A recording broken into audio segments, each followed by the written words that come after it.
Welcome to Giants Nation. I'm your host, Bobby Skinner, here with my co-host, the Football Grump, and it's Training Camp 2025. We're here live at Candlewyck Diner announcing our new sponsorship with them here in New Jersey. I want to talk about our whole trip up and everything, but excited about these next 6 weeks, episodes 5 days a week, myself and you doing player profiles and projections 3 times a week. We'll have an announcement tomorrow on how we're going to do the regular live episodes outside the player profiles. 12 live streams after every single joint practice or every single training camp practice. Even if it rains, we're going to have them because Ryan Novozinski of NJ.com is going to be joining us for all those streaming games, all 22 preseason reviews, including some Jackson Dart specialized videos, a live show August 2nd with the Sussex County Miners, a live show August 29th, the south of the border, plus bonus content. It's Training Camp 2025, and we're in Jersey. What's going on, my brother? Not much. I'm excited to be here at the Candlewyck Diner. It was, might sound like we're just kind of, propping up a cool sponsor, but honestly, one of the greatest diners I've been to here in New Jersey. Last time I was here, I had a chicken sandwich like the size of my head, and it was delicious. So really, really excited to be here. Excited to see you. Excited for training camp. This is the best time of the year. This is where everything's going smoothly. Best diner in New Jersey. And this is kind of working as the first advertisement with them. But, as soon as the change made, Manny reached out. I was like, hey, let's get something done. So he's going to be joining us for game recaps. Candlewyck is really buying into Giants Nation. I don't know why I lied, but some lady driving by, and we're going to get into the campus. We got camp position battles, training camp expectations, and then an interview with Dan Benton of Giants Wire. But I don't know why I lied. Some lady came driving by. She's like, what's going on? And I was like, Channel 2 News, Trailer Park Boys. And she's like, what are you doing? I was like, just best diner in New Jersey. What media company? I just kept on lying. That's not a lie. This is the best diner in New Jersey. I'm saying I kept on lying on what we were doing. Like we are here to do, because it's the best diner in Jersey. But I'm saying we're not doing like a piece on Candlewyck. We're talking about Giants training camp. So, all right, let's get into it, though. Right. People aren't here to hear just about Candlewyck Diner and us being outside and stuff. There's not a lot of crazy camp position battles this year. So I did want to talk a little about like some of my expectations for training camp, because once you get in it, you're talking about it, and it's like, what is important? Like even the stuff that's not super important, you want to talk about on a daily basis. But for this, as we get, our expectations for camp, there is some things that when I leave here and drive back down to Florida, that I do want to have like some clear-cut takeaways. There's 4 of them. How is the deployment of Abdul Carter, working within the defense, right? Is there any stack linebacker? Who's getting taken off the field on those downs? What type of, safeties are they using on those? Are we putting a lot on the plates of Javon Holland and Tyler Nubin? Those are 2, and we can talk through all these things. On a lot on the plate of Holland and Nubin. How does Deonte Banks look? I'm judging Deonte Banks during training camp. Sure. Does he look bad, decent, or as an advantage? And that will be my expectation for him. I'm not going to just say it's just training camp. No, it's year 3, and we're going to talk about him in position battles, that it's time to go. And then the other one is, how is Russell Wilson integrating in the 11-on-11 offense outside of the deep passes? Don't get me wrong, the deep passes are what I want to see. They're exciting. But to see how good Russ is within this offense is more than just deep passes, which is going to be a big part of it for us, but it's going to be more than that. I mean, more than anything, I want to see the command of the offense that Russell Wilson has. We've heard things about how he just likes things a certain way and how he takes control of the huddle. I think that was a direct quote right out of Jackson Dart. So I really want to see how much the players have bought in around him. I mean, it's been a not talked about story about how Daniel Jones was sort of kind of a leader. It was surprising when he acted like a leader. Like there were stories about, that first start he had in Tampa Bay where he kind of went in the huddle. It was like, let's go fucking win this. You know what I mean? Everyone was like shocked that he would like take command like that.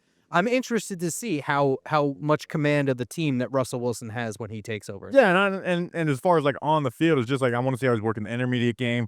How's his connection with Wan'Dale Robinson? Because I think that's a big question mark going into this season, where I don't think it's a big question mark of how Slayton and the neighbors use, but it's going to be a big question mark about Wan'Dale now that it's a very different type of quarterback. I also think Theo Johnson, the tight end in general, being more than just a drop-off pass. Like Theo Johnson up the seam, how does that work with Russell Wilson? Yeah, and as I move this wire down. So that with Russ, and then with, Javon Holland and Tyler Nubin, like those guys should have big, not just big expectations as far as like big stats and stuff, but like those guys should be having full command of the defense, doing a lot of different things. Like for safeties to be a real advantage, it's not just being a good safety playing your role. It's about taking chances, about disguising what you're doing pre and post snap. It's about baiting quarterbacks into play. So are they putting that type of responsibility? Abdul Carter, again, that's something I wanted a clear cut takeaway. But, and we'll talk about the bank stuff, but the rush stuff is like, you know what? The deep passes are going to be fun. Those are going to get posted on every day from our socials accounts. We're going to get excited about it. But in reality of like how much can the ceiling raise from this offense with what could be a good defense, it is all the other parts about Russell Wilson's game, and those are the parts that he's struggled with over the last handful of years. Yeah, and I mean, one of the things we'll see is how everybody else looks because of a quarterback, supposedly with competency. Like, is Jalen Hyatt completely useless, or does he have a role on this team now? All right, so let's get into the camp position battles. I forgot to say this, though, but this episode is brought to you by some special people. We got Igor Zazlovsky. I'm pretty sure I got that right. I'm not even going to do any jokes. Just Igor Zazlovsky. And then we got Nitin. It's just one word, Nitin. Nitin. And I wanted to give a special shout out, Christine, who's one of our patrons, going through some stuff medically. You know, we're thinking of her. Grump, who are these special people? These people are heroes. They've gone to patreon.com/GiantsNation and signed up, where they can get access to backstage viewing of live shows before the episode is released. They all get stickers from you, Bobby Skinner. And they also enter into a t-shirt raffle. And exclusive content coming up now. You know, once those preseason games get rolling off, you know, the full film reviews will be on there. So I didn't mean to cut you off, but I got excited about some of the exclusive stuff. So patreon.com/GiantsNation. Let's get into these camp position battles. Thank you, hometown heroes. So again, this is, I hate to say it, but it's not the sexiest camp position battle episode that we've done. In fact, it might be the least. And I know I probably shouldn't say that as someone who wants people to watch the whole episode, but it's just not. But, you know, it starts with Deonte Banks and Cordell Flott. But I will say this. You would think of us kind of like, all right, let's go for this backup position, like first backup for these position battles, that we actually had a consensus on all camp battle pods for the first time since 2022 between Twitter and Instagram, because, you know, they vote on this. And that was when, you know, they voted Antonio Williams RB3, Quincy Roche was edge 3, should have still been, Tay Crowder at linebacker, Shane Lemieux at guard, Bellinger tight end, and Holmes at nickel corner. But it starts off with Deonte Banks versus Cordell Flott. Twitter voted Deonte Banks 88%, Cordell Flott 12%. Instagram gave Deonte Banks 85%, Cordell Flott 15%. You're good. It has to be Deonte Banks. Like, it just has to be. I hope this battle is a way to push Deonte Banks, because if the training camp, if the coaching staff is taking this as like, this is just a true battle, we want to see who flat out wins it, that worries me about Deonte Banks, is that there's still issues, you know, in the locker room with him, between him and the coaching staff, and they may not like some of the ways that he approaches the game. Like, that's my worry. But this has to be Banks. Banks has to win this job.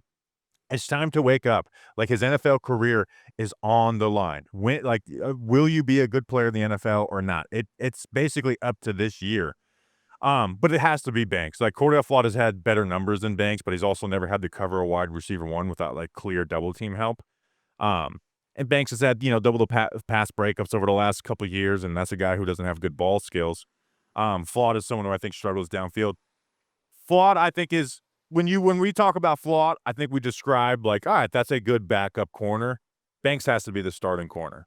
Well, I mean, no doubt. And I do think that this is a situation in which the coaches are putting this as a camp battle to push Deonte Banks, because from an ability standpoint, I don't think it's particularly close who the better player is.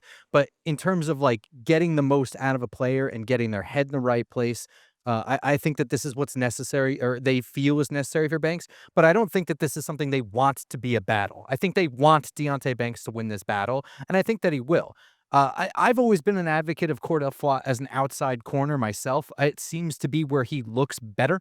But they like to rotate him around. He plays outside, he plays in the slot, and I think what is going to happen is, in camp, Deonte Banks is going to be corner 2, and his reps are going to be against Jalen Hyatt and Darius Slayton, where he will look better than had they be across from Malik Neighbors. And when he looks better, they're going to make the switch when they feel comfortable of rotating. Cordell Flott will then be the corner on the second team defense on the outside or in the slot. Or both. And that's why with Banks, I think this training camp is he is someone who I am just flat out judging. I'm not like doing the whole training camp thing because guess what? He's not going against Malik Neighbors. So if he was facing if the Giants didn't address corner, he was still our corner one. If he was covering Malik Neighbors would win. He'd be like, yeah, but it's Malik Neighbors, right? Mm-hmm. No, you are facing, like you said, Darius Slayton and Jalen Hyatt. Those are the two guys that you're going to be going up against, and hopefully more Darius Slayton than Jalen Hyatt. Well, here's the other thing about that works in his favor. Cordell Flott has historically looked better in the regular season than he has in camp. Yeah, but I'm not even talking about position battle with Cordell Flott. I'm just talking about standing in the NFL. Is when you're facing those guys, there's 3 levels. You could be an advantage, which would be awesome. You could be okay, which is like, yeah, you can hold your own, but you're not. Those guys are making plays too. Or just bad, which, when he was covering Darius Slayton as a rookie in camp, he looked bad, and it got better as camp went along. But, Slayton was able to get the better of him. It's year 3 for you now. And when you listen to our Darius Slayton player profile, I like Darius Slayton. Deontay Banks should be able to lock down Darius Slayton. Or not on every snap, but he should be able to win that battle in training camp. So I think Deontay Banks is we're looking for these year 3 breakout players. I talked about it on Friday's mailbag that historically for the Giants that just has not really existed. So Banks, break that trend and be that breakout player. And again, just being okay is not going to satisfy me with Banks. I want to see him as an advantage as a second corner. I would agree with that, yeah. All right, next we have defensive tackle 2. This is between Darius Alexander, Rakeem Nunez-Roches, Roy Robertson-Harris, and then Jeremiah Ledbetter. Twitter and Instagram agreed. Twitter gave Darius Alexander the edge with 83%. Instagram gave him 79%. And then you had the same order, just different votes. Twitter, Nacho got 7%.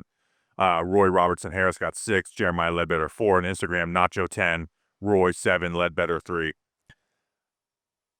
We'll have some of this conversation when it comes to swing tackle. And historically, the rookies always get a little more of the vote share than they should get because they're new, they're exciting. It's hype, right? And it's a poll. We're not breaking down film within the coaching room. We're just voting a poll on Twitter. But if Darius Alexander doesn't win this, and we've got serious issues with him because there's really no competition here. Like Darius Alexander does not have to clear a high bar. He as a pass rusher, I think he walks in as the better. And then it's just don't be a liability as a run defender because, Nacho's an okay run defender, but he offers you nothing as a pass rusher.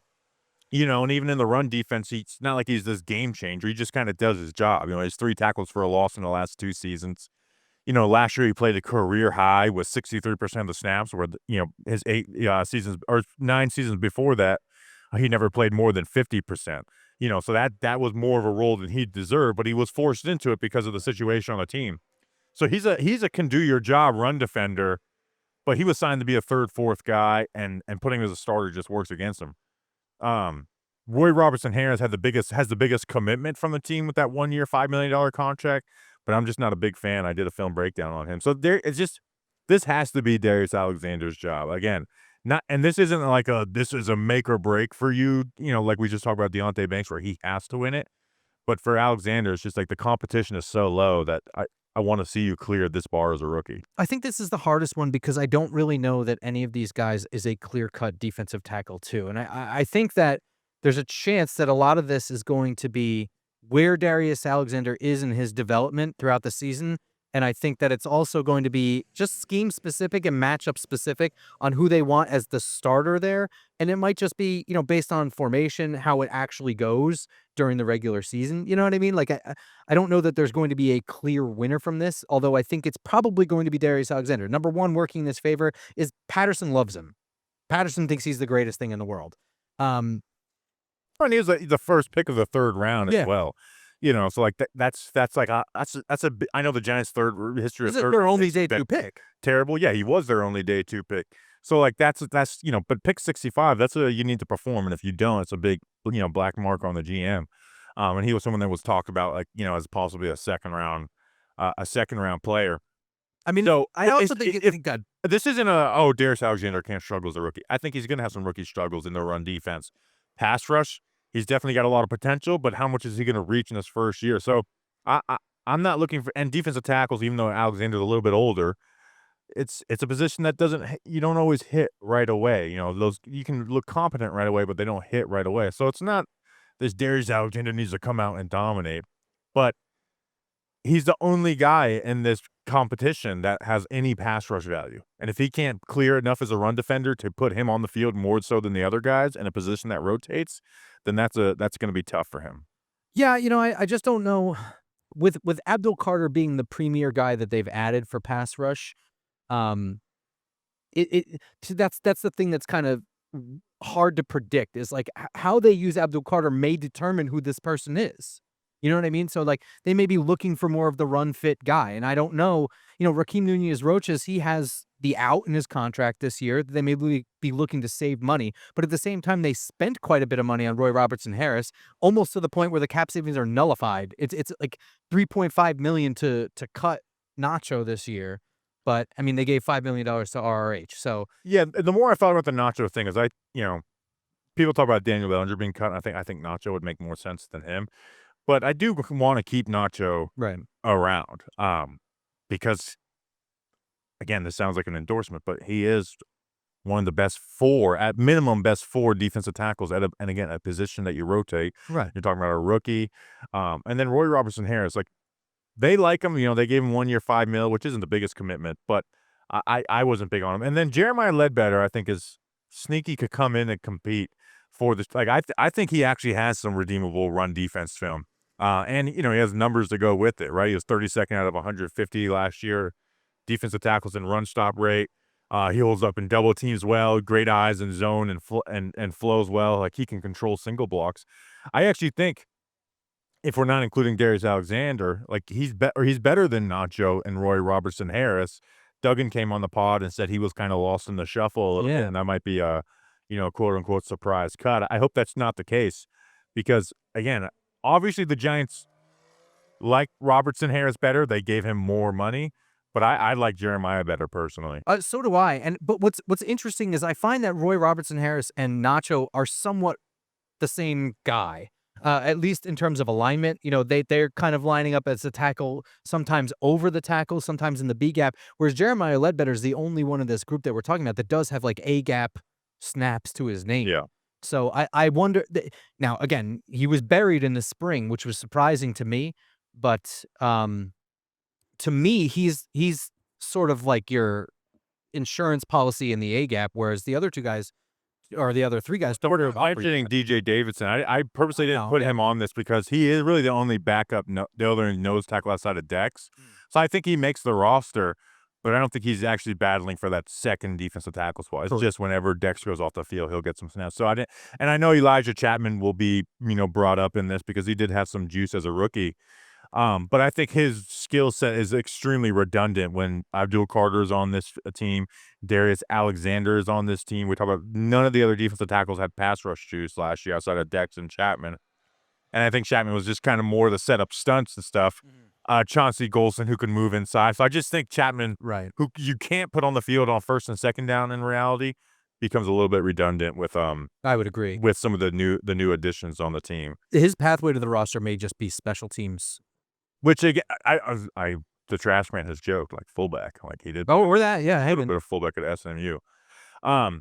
Next is swing tackle.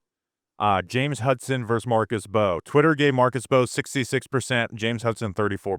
Instagram Bowe got 76%, James Hudson 24%. Again, I talk about the rookies have like that extra bump, and this episode is not isn't necessarily predictions. It's more of like what we would do.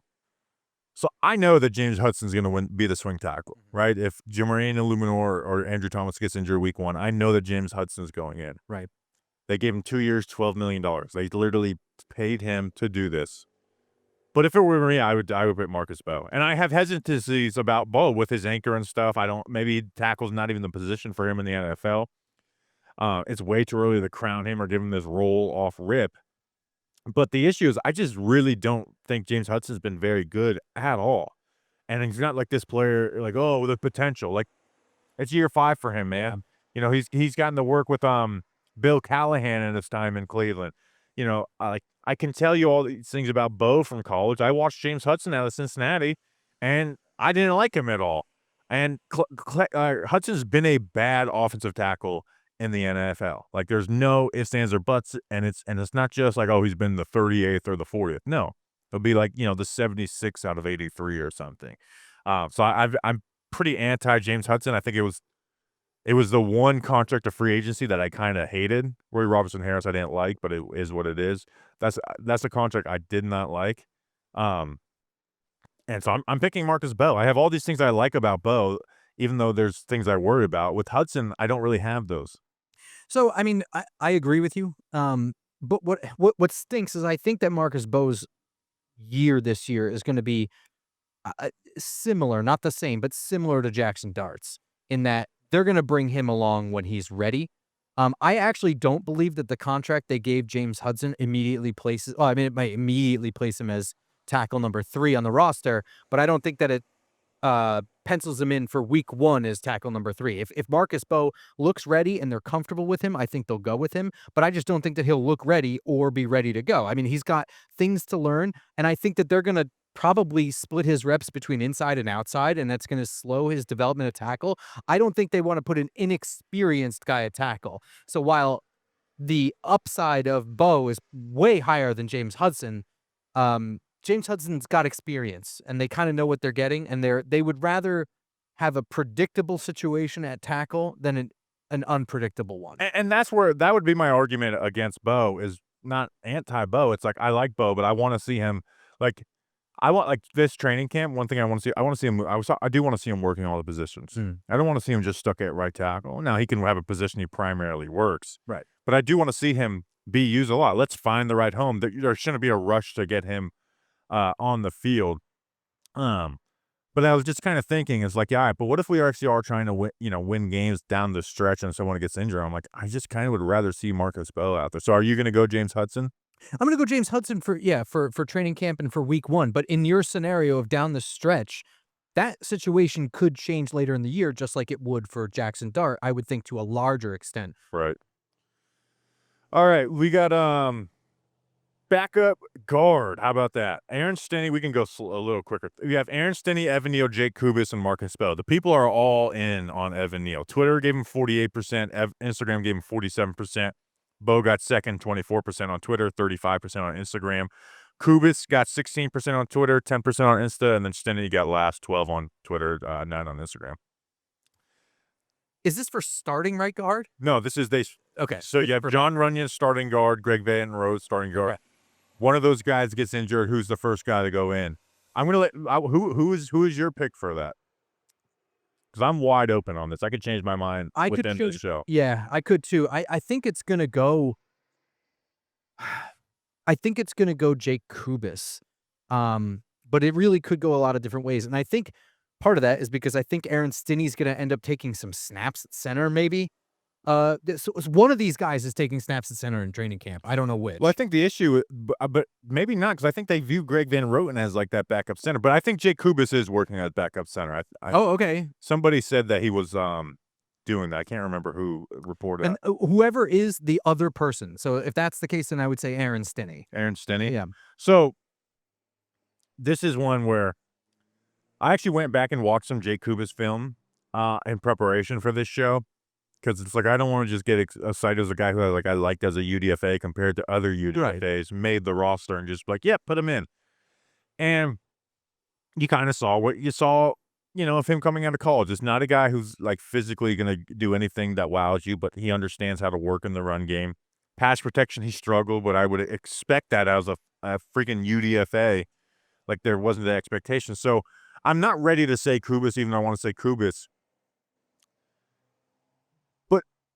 I'm kind of out on it. I don't think Evan Neal's going to be good at guard. Me either. But we're talking about backup guard, right? We're talking about backup guard where I might just give him that shot. Like, let's see. Let's see it in game action. Training camp, if it goes disastrous in training camp, like, if we had a game tomorrow and you said put somebody in, I would say Aaron Stinney. But I think I'm going Evan Neal just because it's let's at least try it. Let's at least try it. You can pull the plug quick. Let's give him every opportunity to prove himself at guard. Some guys don't work as well in practice as they do games. Neal has been bad at both. But let's give him at least some opportunity to find something in the NFL. Well, I certainly think they're going to give him that opportunity. I mean, I don't remember who. I think it was maybe Dunleavy was saying, like, they are not going to quit on a top 10 pick that quickly. Like, they are going to squeeze every last bit of ability out of that as they can. So, I mean, I certainly think he's going to be getting reps, but by the end of training camp, I don't know that he's going to be the first guy up. You know what I mean? Like, he's just not, there's not a big enough sample size. Like, to me, he would have to win training camp, like, hands down. Well, here's the issue: is Aaron Stinney's. I don't think Aaron Stinney's like now. If Jake Kubis comes out and is playing really well, has a good preseason, then I'll say Jake Kubis. But I don't see any of these. Jake Kubis is the only guy who could see really just winning the job. Aaron Stinney is what Aaron Stinney is. Right. He's a replacement. He is a backup guard. This is his role in the NFL. Exactly. The first backup guard. And like I said, I may be cheating a little bit and just putting a little bit of hope into my answer with saying Evan Neal, because if there was a game tomorrow, I would say Aaron Stinney. If we had to win the Super Bowl tomorrow, Aaron Stinney would be my answer to go in there. But I am wide open on this. I shouldn't have put Marcus Bowe in the poll. Well, We really got real such a share of it, and I don't really think he's going to be in play for this as a rookie. Yeah, so I just want to mention Marcus Bowe. I just don't think that caters to his strengths. I think it hides some of his weaknesses. You know what I mean? I don't. Should he get those reps? Absolutely. But I think one of the things that's really good is how swift his feet are, how quick he is out of his stance. I would like to see him win the tackle job. I don't want to see him necessarily win the guard job. And one thing I want to see out of all these guards as we get in the training camp, it's hot, and you don't want to pass out. Oh, yeah. Body armor. That's right. This episode of Giants Nation, this Camp Battles episode, is brought to you by Body Armor Sports Drink. Rewrite your routine and choose better with Body Armor. Body Armor is real hydration with electrolytes, coconut water, and no artificial dyes, flavors, or sweeteners. With great tasting flavors like strawberry banana, which is my personal favorite, and orange mango, which I'm glad they put my two favorites in the ad read. Not to say I don't like the fruit punch one, but those are my two favorites. Body Armor will level up your hydration game. Grab Body Armor Sports Drink today at your local grocery store. Body Armor. Choose better. You'll be glad you did. They're bringing us all of training camp. Every stream, every podcast, every player profile. Training camp is brought to you by Body Armor. You'll be glad you did. I'm already glad I did. Let's finish it off before we go to Giants Wire. Dan Benton from Giants Wire. Inside linebacker 3. Chris Board, Darius Moasau, Deontay Johnson, and I put Demetrius Flanagan-Fowles. I was actually kind of surprised. I thought there at least might be some disagreements. Twitter gave Deontay Johnson 49%, Darius Moasau 32%, Chris Board 16%, and then Flanagan-Fowles 3%. Instagram gave Johnson the edge too, 45, Moasau 37, Board 12. So it's not that I'm going to pick Chris Board, and I'll get to that in a second. But I'm surprised Deontay Johnson has the edge over Darius Moasau, who did play as a rookie. Now, I don't like Moasau at all. And Deontay Johnson is someone who I've been intrigued by. You know, he's a player we talked about a ton in training camp last year. He's looked good in preseason games. He got injured, looked, competent when he got some playing time last year. But that is all under the conversation of him being a UDFA, right? So, if Deontay Johnson becomes Chris Board, I'm thrilled, right? That's what I want out of Deontay Johnson's career. But I'm going to go Chris Board. I think he's someone who can play coverage. He's, I think he suffers a little bit in the public perception before camp hits because, of the first 7 contracts the Giants gave out, he was the 6th, and as Javon Holland was right after him, he also got the least amount of money out of those first 7, so he was the least talked about. And he is brought in to play special teams. He's played over 80% of the special teams snaps his entire career, but he's also played real deal linebacker for Ravens defenses, not, playing linebacker for whatever, the Jags defense, because they've run out of guys. Actually, that might be their best area of their team is their linebacker room. But you know what I mean? But I'm going to go Chris Board. I think he's the most well-rounded. Deontay Johnson, I'd like to see win it. Moasau, I know the Giants like him. I don't. And then Flanagan-Fowles, we just kind of threw in because he's here. I mean, I'm going to go Darius Moasau. I think that's who it's going to be. I think that they like him. I think they like his athleticism. Deontay Johnson, I mean, I would like it to be him, but I think he would need to look a little bit more comfortable in coverage. He looks great every preseason. I think that he is, I mean, the Giants' run defense has been terrible, so I don't think that having Deontay Johnson would be a bad idea. I just think that they are worried about his coverage ability. And Chris Board, while he does play real deal linebacker, I don't think that their idea of bringing him on is to be the first guy off the bench to play inside linebacker in a situation where you've got two inside linebackers playing, right? You know what I mean? So I think that that's what they envisioned with Darius Muasau, which, by the way, I know they drafted him, but there isn't really a ton of difference between a UDFA and a 7th-round pick, which I believe is Muasau 7th? 6th-round pick. 6th-round pick? All right. There is a little bit of a difference there. But generally speaking, a UDFA ends up making more money than a 7th-round pick anyway. And I think Mosa is going to win it because I know the Giants like him probably more than they should. In fact, I remember Joe Shane kind of touting him and, so one of either his bye-week press conference or his end-of-season press conference about, the rookie linebacker he played or whatever. He also had an interception in the first game. He is the team's leader. Embarrassing. He is the team's leader in interceptions. I forgot to bring that up with Darius Muasau. But so you're gonna go Muasau, I'm gonna go for Sport. So go through yours again. I got Deonte Banks at corner 2. Yep. Darius Alexander as defensive tackle 2.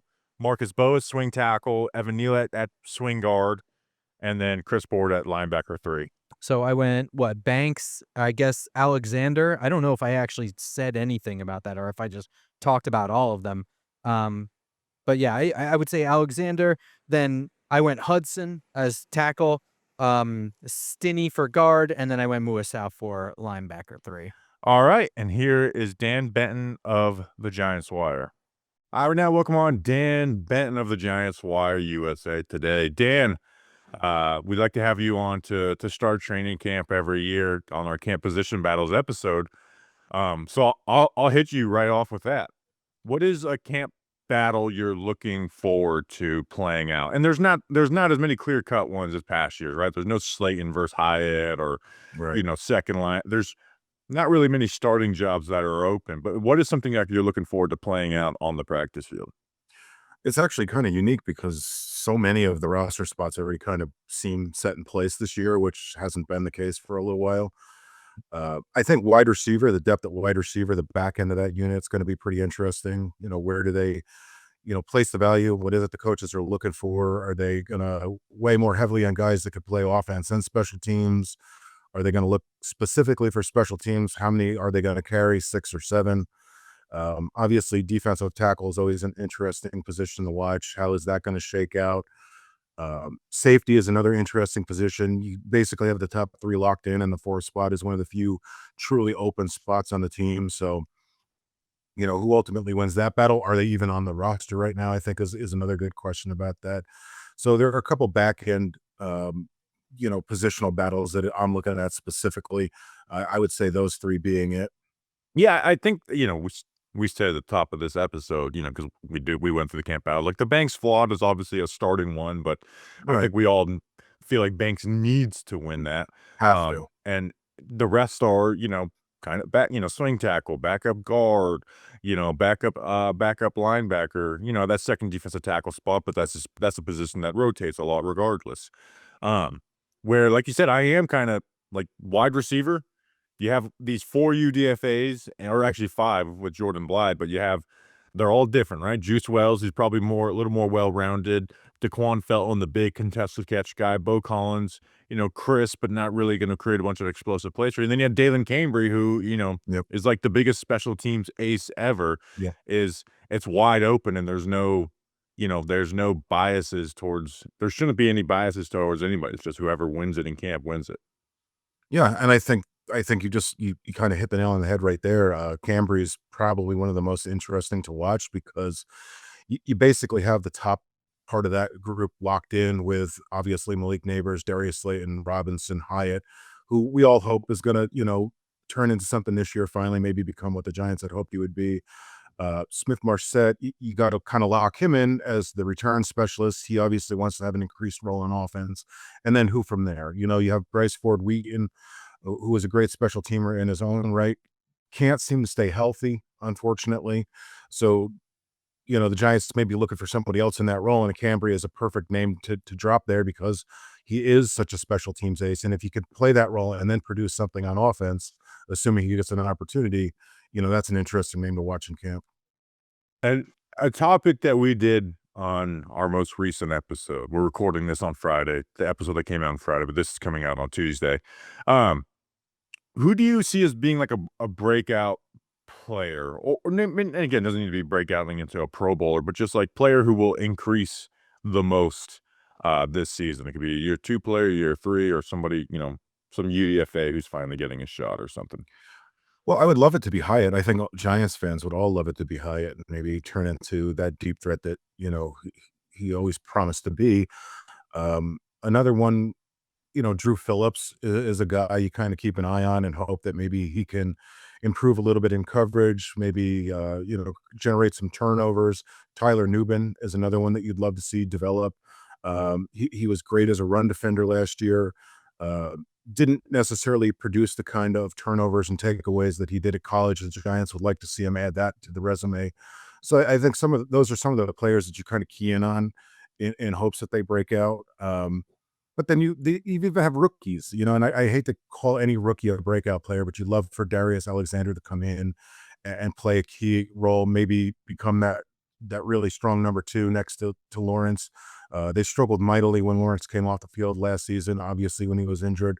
So those are some of the players that I would look to break out. But if I really gun to my head, had to choose someone who I genuinely believe is going to break out, become something this year, I do think it's Hyatt. And I realize that Giants fans are a little skeptical and a little hesitant to hear that. But everything that I've seen, everything that I've read this offseason, it shows that he's kind of renewed his commitment to the game of football. He's developed a nice rapport with Russell Westbrook. He's got some confidence. He's got the added weight. And I think he actually is going to turn into something that could be a key for the Giants offense. Well, here's where I'll push back on the Hyatt thing is even if he has, but here, where I just don't see him getting the snaps necessary to really break out. That's my thing with Hyatt is everything's kind of all fine and dandy now, but Right. I don't think we may like, for example, like I agree that Hyatt can be like kind of in a sense become more valuable as that 4th wide receiver, but it's just gonna be an interesting dynamic because I don't think he's gonna be happy being the 4th wide Right. receiver, even if we're looking at that as found money at this point. I'm like, okay, he puts up 400 yards, creates some explosives, leads to touchdown drives. Bam. I for what my expectations are, I'm happy with that. But will Jalen Hyatt specifically be happy with that? It's a fair question. I don't think he's in any position to complain, and I hope that he learned that after last year, Yeah. and he kind of just takes whatever role is given to him and maximizes those opportunities. But I think if he does, create explosive plays down the field, what the Giants desperately need and have desperately lagged, maybe it's not the 700 plus yards that some would consider a breakout, but with the numbers you provided, if he provides 400 plus yards and really opens up things downfield, I feel like all things considered, that would be a breakout for him. The one you mentioned, Tyler Nubin, that's the one I keep coming back to because Yep. I did some research on like year 3 breakout players for the Giants. Now the Giants have been really bad, so they're probably lower in this category than most other teams. But there really hasn't been any like year 3, year 4 breakouts over the last 20 years aside Julian Love. But even then, Julian Love was a solid player. He just had Jabril Peppers, Xavier McKinney, and Logan Ryan ahead of him. Right. Devin Kennard kind of counts. And then Justin Tuck being the real, Right. example of it. But Tyler Nubin's the guy I come back. Like year 2, he looked competent as a rookie. Like you mentioned, he's a good run defender. I think they're going to play him in the box a little more. But like you said, we need him to be a playmaker in coverage, creating interceptions and pass breakups. And he wasn't that. He wasn't a liability in coverage. He barely gave up any catches and yards last year. But like Mhm. we didn't draft him to just be a preventer. We drafted him to be a playmaker. And that's somebody that I'm really excited for in year 2 is Tyler Nubin. Like if there's he's my pick for breakout. Hyatt again would be probably the most fun. And then Phillips, I think is going to be either the fan base's favorite player by week 8 or the one where like, oh, he regressed in his rookie year. Right. No doubt a good run defender. Just like you said, needs to make more plays in coverage. So, but I'm really excited to see how some of these things play out in camp. We've been almost 10 minutes. Haven't talked about Jackson Dart. Yeah, what are you kind of your expectations for the season for Jackson Dart? I don't need you to tell me, oh, he's going to start this game or whatever. But what are your expectations for Dart if he does get some playing time at the end of the year? Well, I think, you're obviously going to have some rookie growing pains. I think that's a given. That's the same with any quarterback. But he's not afraid. From everything that we've seen so far this offseason, he's not afraid to put the ball in some tight places, take some chances. He doesn't have the strongest arm in the world, but he's willing to throw it deep. He's got a nice touch on his ball. You heard, I believe it was Darius Slayton talking about how he puts the ball in some really tight windows. Like I said, willing to take those chances. He'll obviously have rookie mistakes. He'll make some poor decisions. He'll throw some interceptions, but it's the risk versus reward that you want to see with him. I think over the last few years, people kind of got tired of Daniel Jones strictly because he stopped taking those chances down the field, stopped willing to make those tight window throws. He kind of lost confidence in himself, it seemed like. Dart, as a rookie, there's not really going to be any pressure on him at that point if he takes over midseason, late season in some of those starts. So just go out there. That's what the advice I would give him anyway. Go out there, air it out, take your chances, learn. I see competence, that's for sure. I don't know if he's going to come in and be an immediate superstar like we've seen with some quarterbacks in recent years, obviously recent first round quarterbacks, but he seems like a capable guy that's willing to take chances, and you'll get a mix. But um, you know, I think it would be good for the Giants, assuming they get to that point. And obviously, as a Giants fan, even as the Giants themselves, you kind of don't want to see him on the field. You'd rather just Russell Wilson and the offense be successful. But if he is put in there, I think you'll see a mix of things, but largely positive. Yeah, so like there's two major things I'm looking at Dart when he does play is, one, just what's your competence level in the quick game? Right. But the aggression and how does that look? Because he is extremely aggressive, right? Through the ball, Mhm. keep almost 25% of the time, which is a crazy amount. Obviously, not going to do that or shouldn't be doing that in the NFL if he wants to be successful. But is it aggressive, reckless aggressive? Does he get aggressive? Is he aggressive in the NFL, and do mistakes hinder him from being that? And I certainly hope not, right? Because we don't want to see that from a guy. No. So it's like, where does he find that balance if he, again, say he plays 6 games? What is the first 2 games? I'm not really looking at the aggression. It'd be that 6th game. It's like, all right, how does this look? Are you just making the pre-snap throws? Are you seeing something that's a little tight window but taking a chance?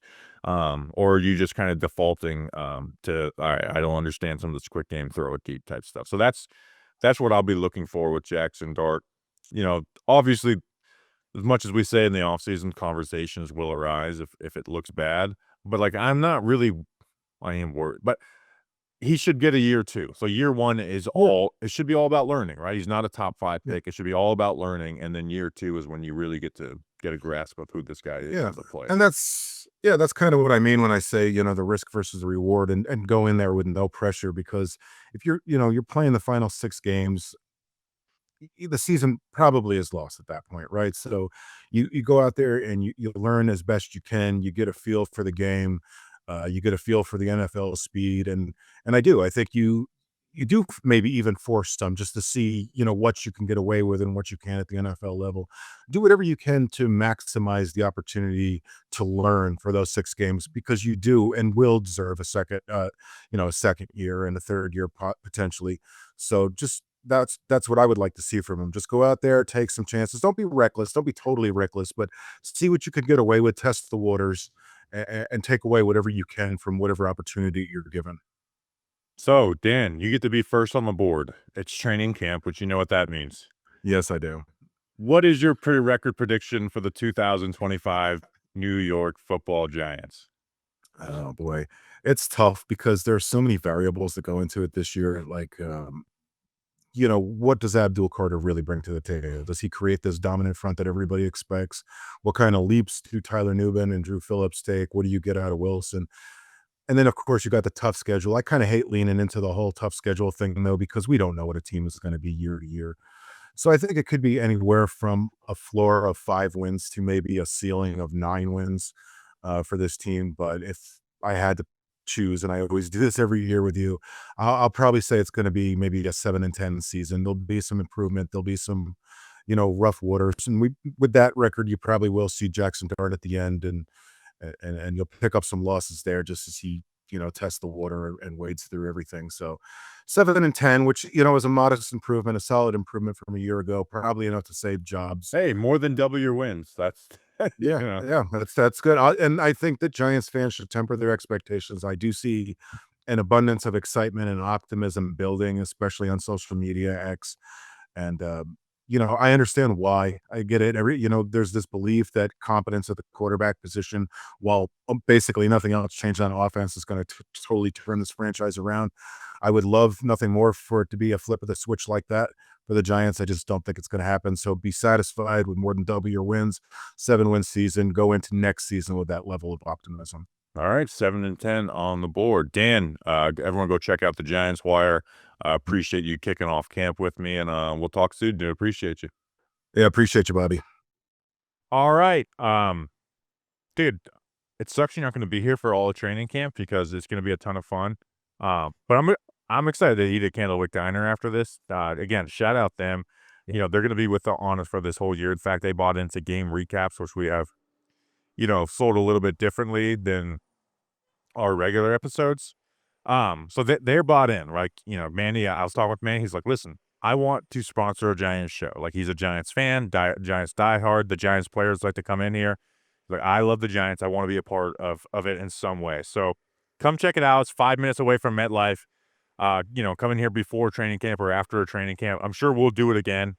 Or you won't be because you'll be in North Carolina. I'll find a way. We'll FaceTime you in. But yeah, dude, I'm excited for it. I'm excited. I'm actually over the moon for this one. I Body Armor is great. Sussex Town Runners are great. This is also great. This is another really, really good sponsor. It feels right. It feels like part of the Giants like Sunday routine, the Candlewyck Diner. And it gave me an excuse to see you one more time before I head down to Charlotte, North Carolina. Yeah, so I was just getting ready to say where I'm staying, like even the street, because it's mentioned on a popular show, which a lot of streets have been mentioned on that popular show, but we were actually watching the episode recently. But yeah, I drove all the way up, stopped just south of the border. I saw Eli Manning at the Georgia Welcome I Center. saw that. Yeah. Not Eli Manning, an Eli Manning jersey. Yeah. And then there was another guy at the Giants fan. I gave him a go Giants, and he just looked at me with a straight face. Really? Yeah. So there was that. Stopped just south of the border. Saw our friend Pedro. We're going to be August 29th. That was a good time. And then the rest, driving through Maryland kind of sucked. Driving through DC sucks. Yes. That is like the biggest issue. Maryland, I just had to pee, and I was just like, there was no exits, and they're like, here's one, and we literally pulled up to the NSA, and it's like, oh, so like, all right, but so the only exit that we literally couldn't go off of, so I peed outside of the NSA today. I'm surprised you made it out of there. Yeah, like they do have footage of me doing that. They have like a file on you. Yeah, that's like they view me as like some type of threat, and maybe I am a threat. Culture of violence. But all right, that's an episode again. Player profiles, training camp live streams. Excited for all. We will see you then. Until then, let's go Big Blue.